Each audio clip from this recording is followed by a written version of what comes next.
Retro Ghetto. Hi everybody, welcome back to the Retro Ghetto. So it's no secret that my favourite console of all time is the Super Nintendo. Way back when I got that yellow Mario All-Stars box for Christmas, I instantly fell in love, and that very much birthed a lifetime obsession with gaming and ultimately video game collecting. I have decided to embark on the seemingly impossible task of going for a full boxed PAL set of Super Nintendo games. I'm currently at 250 of the 530 needed, so we're very close to being halfway, but I could be talking any kind of nonsense right now because I know you're not listening. You're too busy staring at the blank shelves behind me. So what we're going to do right now is jump into how I got myself into this situation and what we're going to do with this wall going forwards. Okay, so I've reached a point where the room's genuinely never looked better. My collection is at such a size where it pretty much fits in exactly on these shelves. Now there's two ways to look at that. You can look at it as a glass half full way and think, I've reached the climax in terms of where I can get to in this room. I'm going to run out of space soon and start worrying about what I'm going to do going forwards. Or you can do what I've chosen to do and look at it as a glass half full mentality and think, well, the room's genuinely never looked better. Everything's almost like perfect in the sense of games are meeting the edge of where they're supposed to be. There's no unsightly gaps, and yeah, I'm just really enjoying the here and the now in terms of how this room is looking. Now, obviously, the crowning glory in this room is the aforementioned Super Nintendo wall. I'll often just walk in here and just look at the wall in all its glory, take it in for a bit before I have to go back to the real world and do some mundane jobs. But yeah, this is very much my pride and joy, my favourite collection on what is, of course, as I've already said, my favourite system. But I think it's time to freshen it up, right? At the moment, it's pretty much arranged in terms of genres. So we've got like one-on-one fighters over there, we've got shooters down here, and we've got the more expensive titles that you can see right here. And the reason they're there is because this is pretty much where I sit and film most of my videos. So, you know, you want your best sort of games behind you, right, on show for everybody to see whilst you're filming your videos. But I've got a plan. I've got a plan to switch it up. Now, everything else in this room is pretty much arranged based on aesthetics. So we take into account sort of like the colour and the look of the games first, and then we alphabetise from there. So for example, PlayStation 3. I've got the old school PlayStation 3 games with the red logo on top all together, then alphabetised. I've got the standard games all together, then alphabetised. And I, of course, have one of my other current full set systems that I'm going for, the PlayStation 3 Essentials, all together and then alphabetised. And I want to do something similar with Super Nintendo. I want to sort of put it aesthetically together. So what I'm thinking is use a colour chart such as this example here and just do it like from one side to the other. So the whole thing will go in terms of colour. So I'm going to group all the red games together, all the green games together, and have the whole thing sort of fade out throughout. Now, the only issue with that is the black games, because I don't know where black would sit. Most of the colour wheels that I've looked at doesn't contain white or black, so that is a bit to be confirmed. I'm probably going to play around with that a bit. I could potentially have them running across the bottom, or I could just use black as a secondary colour and take into account the other colours that are shown on the box art. But I think with a lot of it, it's going to be trial and error. It's going to go by eye, right? When you're doing things aesthetically, it's all about how it looks, how it feels to me, and that's very much what we're going to be doing. So I'm now going to start stripping this wall, which in itself is, yeah, it's comes with a little bit of hesitancy because a lot's gone into getting this wall how I want it. And yeah, I don't know if this is going to be the best thing I've ever done in here or a spectacular failure, because it's going to be very time consuming. We're going to get everything off the wall, we're going to put it all into coloured sections, and then the fun can start when we start putting it all in place, flowing, i.e. one of those colour charts, and we're going to go from one colour, blended right into the next, and hopefully it looks as good as it looks in my head right now, but the only way to find out is to do it, right? So let's crack on. Retro Ghetto. Okay, so it's time to get them off the wall, and now I'm doing it, it feels like it's becoming real. So as I say, the plan is to make piles. So for example, this one will be perfect to bridge the gap between sort of red and orange. So I'm going to try to make as many piles as I can that are already in that sort of colour flow state. It's just, yeah, obviously there's not loads of room to work within this 3.0, so yeah, we're just going to put them down anywhere for now, and I'll best crack on. Let's go. Okay, so we've got that first little section clear, and yeah, a few piles developing. So as you can see, some games just obviously go together. Others are a bit more of a grey area. So these are all red. We've got like purples, blue, green. But then, like I said, there's a lot that are predominantly black, but they do have a secondary colour. So for example, Earthworm Jim could be seen as green. Street Fighter Alpha 2 could be seen as like blue. I think for now I'm just going to make piles of the ones that are predominantly black, keep them separate, and then as it starts to take shape, then we'll figure that out in terms of whether they can go on, or maybe they'll all go across the bottom. Like I've already said, it's going to be sort of ad hoc to some extent, but I've got to keep going because there's a lot of work to do.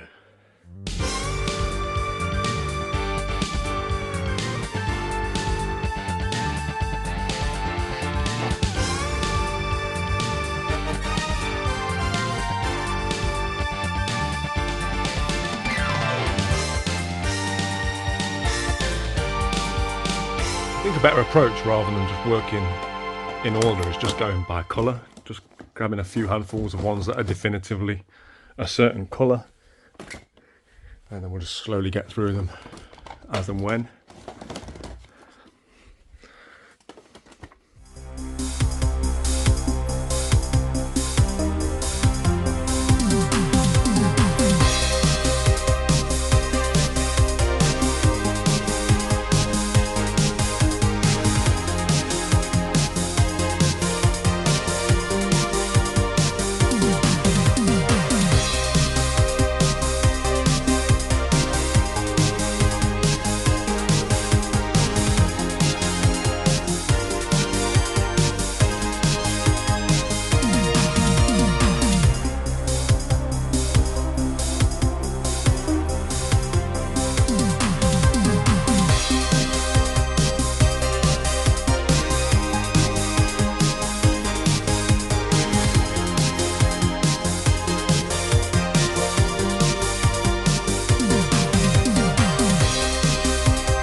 Crazy how that looks. It makes the whole room feel so different. Wow. And that is not including, there's over 100 games down here, the games that didn't qualify for the wall. Now as you can see, some of these are very definitively games that are a certain colour. What's going to be very interesting about doing it in this way is value. How good the game is somewhat irrelevant. If I have to make some decisions, I'll take that into account. But I mean, for example, cricket, very green. That's going to make it to the green section. Whereas there are some games which are not as obviously a colour, and they could be very much more expensive, better titles. But for now, they're going to be in a bit of purgatory. So yeah, it's going to be really interesting to see what makes the final cut. But yeah, let's crack on with this last little row. Now, I mentioned the issue I'm going to have with the predominantly black case games, but what I haven't thought about is white. Another one that isn't on the sort of colour charts I initially used for inspiration, especially these FIFA games, right? Yeah, this will be easier to integrate, but yeah, just something else to think about.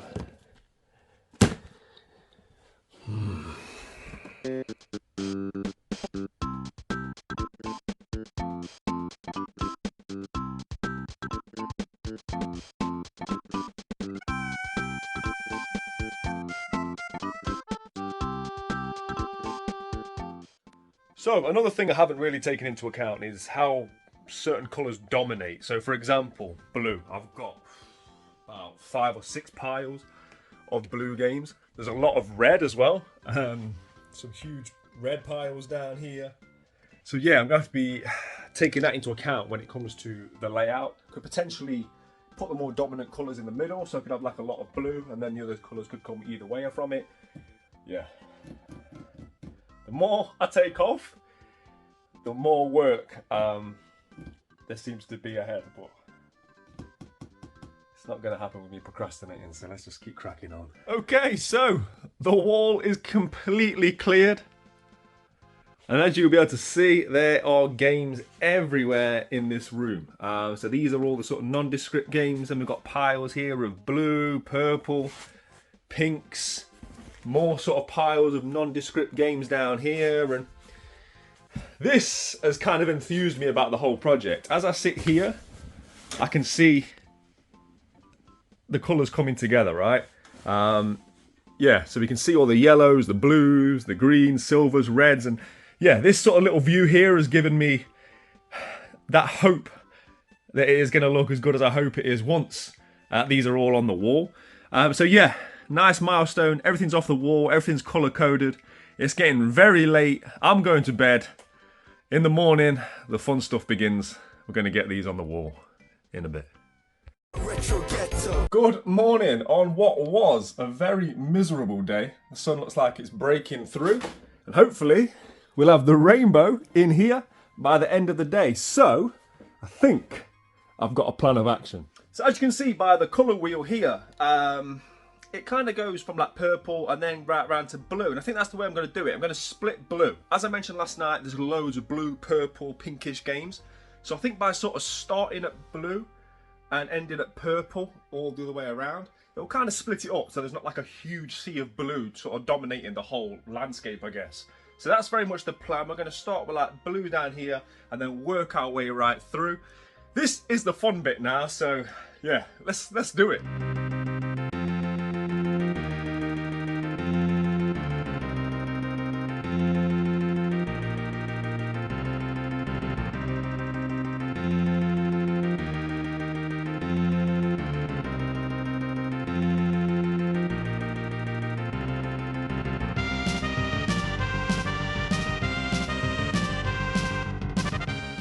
Okay, so that's the first little colour blend.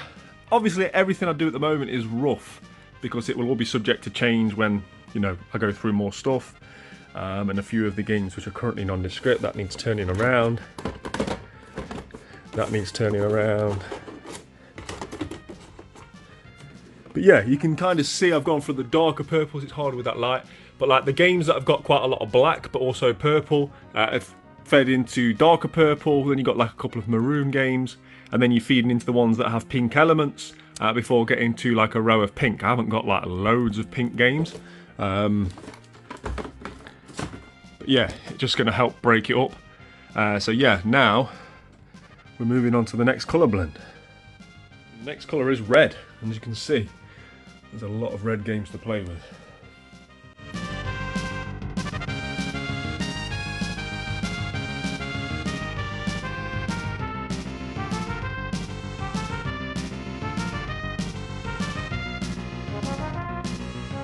Okay, it's taking shape and I'm really liking it. Obviously certain light it won't show up as much. I'll make sure I get better lighting throughout, but you can kind of see now it's purple at the back, it's fading through to red, and then we've gone to like gold, and now we're heading towards yellow. Like I say, in person it definitely stands out more, but I'll show you different lighting and stuff as we go. But yeah, I can definitely see the gradient already. The only thing is I'm taking up so much space so fast, and there's still so many games. So it's going to be interesting. Once everything's on the wall, that's probably just the beginning, right? Because there's going to be a lot of games I'm going to want to get placed. There's going to be a lot of moving around and stuff, and some tough decisions about what games are going to live across this bottom shelf as opposed to the SNES wall itself.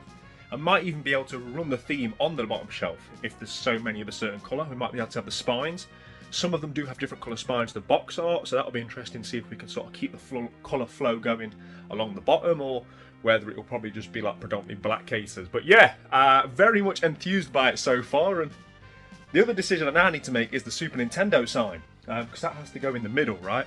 So that's probably going to go up there, and then the games will sort of like be fed around it. So I think that's the next job, place the Super Nintendo sign, and then crack on.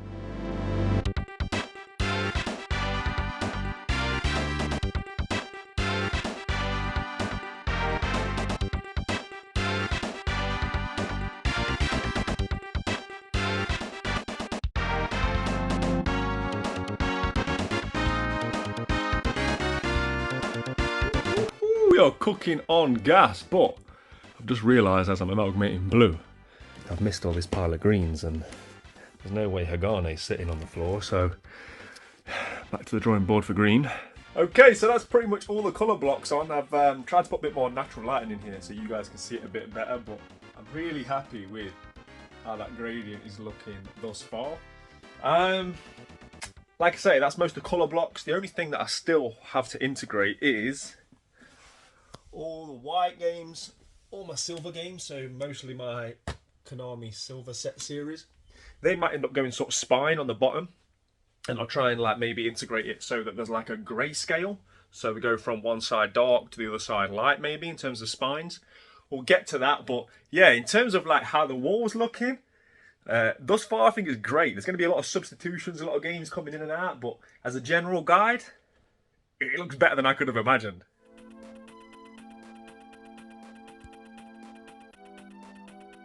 So as you can see, there's still lots and lots of games in this room that need housing. I've started to sort of look at spine arts. Now my plan was to continue the theme throughout, but there's just not enough games that have sort of coloured spine arts. The majority of them is just sort of black with text. So yeah, it's unlikely I'm going to be able to do that. It'll look weird just having the odd one. So I think what I'm going to do is just go from white and do it like a grayscale. So we'll go white, silver, and then run the bottom right down to black. I haven't yet put anything up here. What I'm going to do is, as and when I come across the predominantly black art games, I'll just put my favourites up at the top here, and then we can kind of continue that coloration all the way across, and it'll just sort of be like darker games up here. I think that's pretty much the plan, and then it's just going to be a case of staring at it for hours on end, moving things around, and showing you guys once it's all done, I think.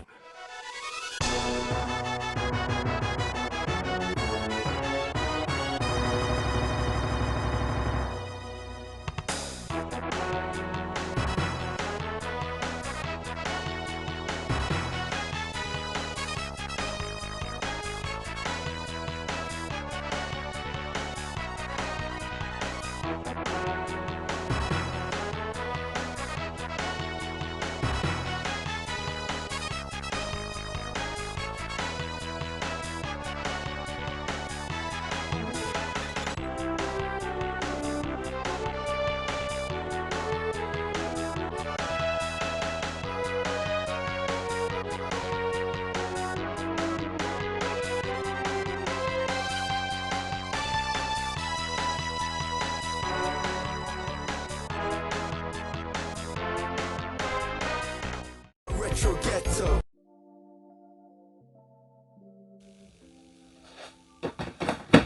And that is the Super Nintendo wall done, and I have to say, I'm absolutely delighted with the end results. I will of course be leaving you guys with the full overlay shots at the end of this video so you can see it in all its glory and hopefully see it as I can see it. I'm going to play around with the lighting in here, so yeah, hopefully you'll get the same sort of effect that I get when I stand back and take a look at this wall in its entirety.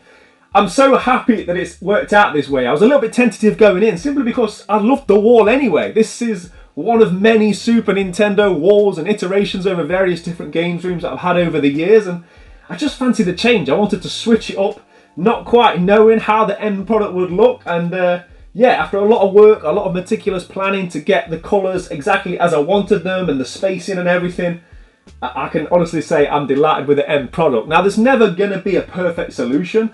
There is that kind of collector's OCD element to it that's kind of throwing me off a little bit. There's Mario games dotted all around. There's Donkey Kong 1, 2 and 3 all over the shop. And yeah, that's just part of it, right? We can always switch it back at a later date or continue to tweak it because obviously as I add new games, then yeah, there will be changes made. And speaking of new games, keep it locked to the channel because I've got an absolute Super Nintendo banger on the way. It's been my #1 target ever since I managed to acquire Sunset Riders, so very happy to share that one with you, and hopefully that'll be on this Sunday's vlog. It's a very busy time here at the Retro Ghetto. It's very much convention season. We've got fairs and retro game fairs aplenty over the next few weeks, so yeah, if you're not already subscribed, please consider doing so. But I think this video, more than ever, I want the interaction from you guys. Let me know via that like button if you like the changes here, and let me know in the comment section what you think and how you would display all of these 250 Super Nintendo games. But as promised, I'm going to leave you with some overlay shots so you can really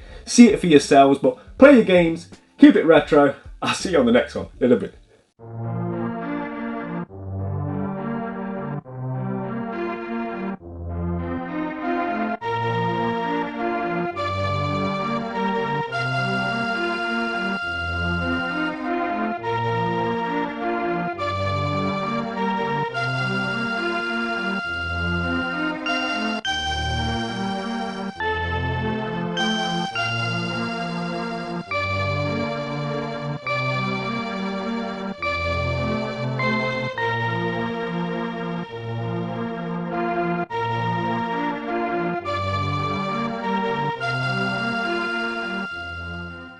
Retro Ghetto.